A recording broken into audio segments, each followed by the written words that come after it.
Donc je rappelle que nous sommes toujours dans le chapitre 2e de la première partie du catéchisme de l'Église catholique, Dieu à la rencontre de l'homme. Un article premier a été consacré à la révélation de Dieu. Un deuxième article a été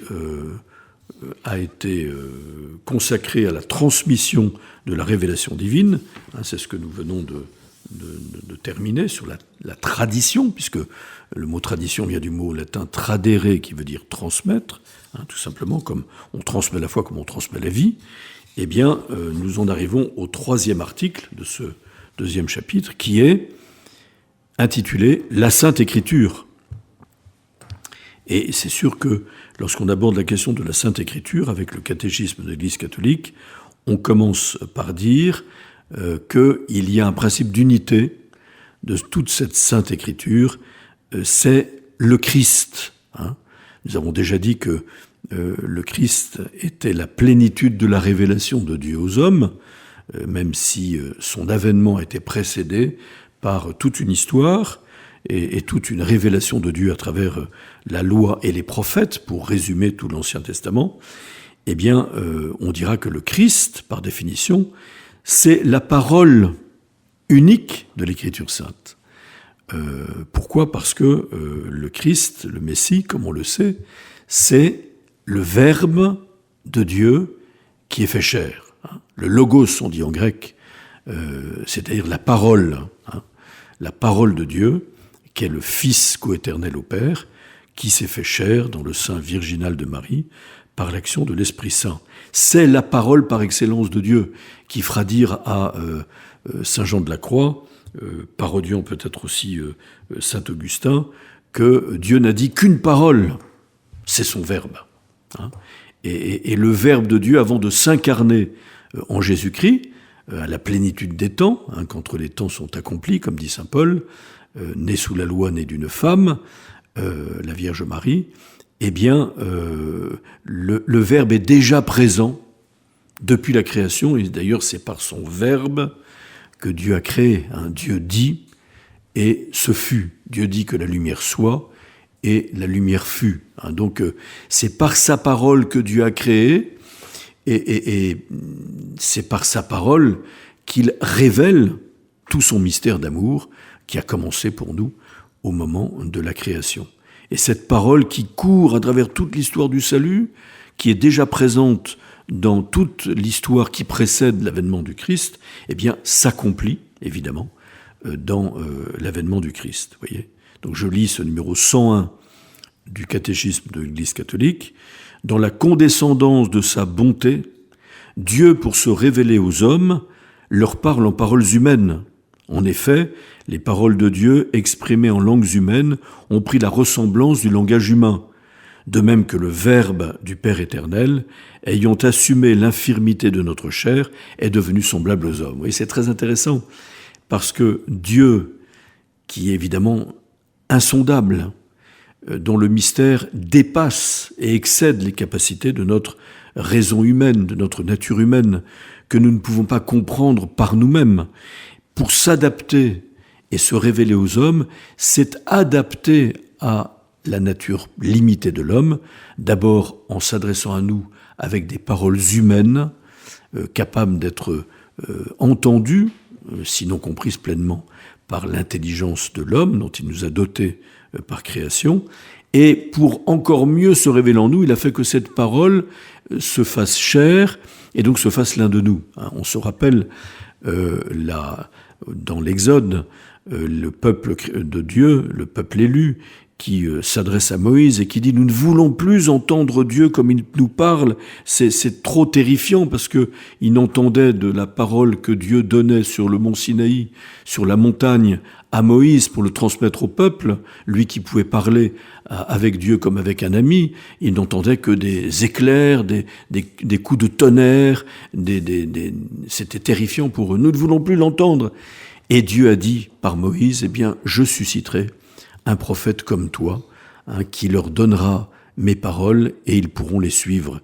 Et en effet, Dieu s'est fait homme, et il est venu parler à hauteur d'homme, il est venu nous parler, comme avec des amis, dans une relation interpersonnelle. Voyez, il s'est mis à notre niveau. Très important de comprendre que la Sainte Écriture, dont le Christ est la plénitude, le cœur par excellence, eh bien, c'est Dieu qui utilise le langage humain pour nous rejoindre et nous dire un peu quelque chose de son mystère, qui dépassera infiniment la compréhension intellectuelle que nous pourrons en avoir. Et c'est Dieu qui se fait homme, c'est le Verbe de Dieu qui se fait chair. À travers toutes les paroles de l'Écriture sainte, poursuit le texte du catéchisme, Dieu ne dit qu'une parole, son Verbe unique, en qui il se dit tout entier. Pour cette raison, l'Église a toujours vénéré les divines Écritures comme elle vénère aussi le corps du Seigneur. Voyez, bien sûr que la présence de Jésus en son corps, son sang, son âme et sa divinité sous les apparences du pain consacré dans l'Eucharistie est évidemment la présence, dit le texte du Concile, par antonomase, c'est-à-dire par excellence, du Christ au milieu de nous. Le Christ glorieux, même tel qu'il est au ciel, mais à travers des apparences, parce que nous ne pourrions pas soutenir la présence du Christ glorieux, parce que nous ne sommes pas encore dans la gloire, précisément. Mais les Saintes Écritures ont une place tout à fait particulière, voyez. C'est une présence du Christ.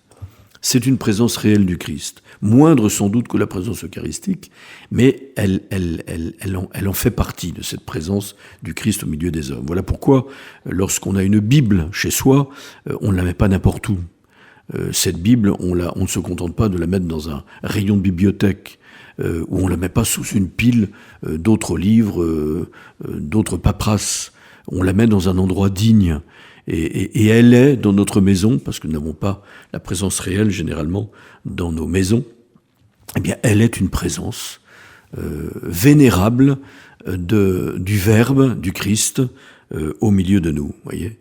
Au Concile Vatican II, quand le Concile s'est réuni, eh bien toutes les sessions étaient présidées, pas toujours par le pape, qui n'était pas forcément présent à toutes les sessions du Concile, mais elle était surtout présidée, même en présence du pape, par la Bible, qui était intronisée, c'est-à-dire qu'elle était mise sur un trône, et elle trônait au milieu de l'Assemblée des évêques, pour bien montrer que c'est le Christ, à travers sa parole, à travers la parole, telle qu'elle est consignée dans les Saintes Écritures, eh bien, qui est présent et qui doit inspirer, évidemment, toutes les réunions des évêques, en particulier celle du Concile. Voyez. Dans l'Écriture sainte, dans l'Écriture sainte, l'Église trouve sans cesse sa nourriture et sa force. Donc ça, c'est une conséquence, car en elle, elle n'accueille pas seulement une parole humaine, mais ce qu'elle est réellement, comme dit saint Paul, la parole de Dieu. Dans la première épître aux Thessaloniciens, chapitre 2, verset 13, saint Paul nous dit « N'accueillez pas cette parole comme une parole humaine, mais comme ce qu'elle est, la parole de Dieu qui est opérante ou active dans la vie des croyants. » Voyez, qu'est-ce qui fait que cette parole est différente d'une parole humaine? C'est que cette parole, non seulement elle nous nourrit, mais elle nous fortifie et elle est efficace dans notre vie. Elle s'accomplit dans notre vie. Si nous pouvions croire vraiment que cette parole que nous entendons, en particulier la parole du Christ, eh bien, s'accomplit réellement et est appelée à s'incarner dans notre vie chrétienne. Elle est à la fois notre nourriture et notre force.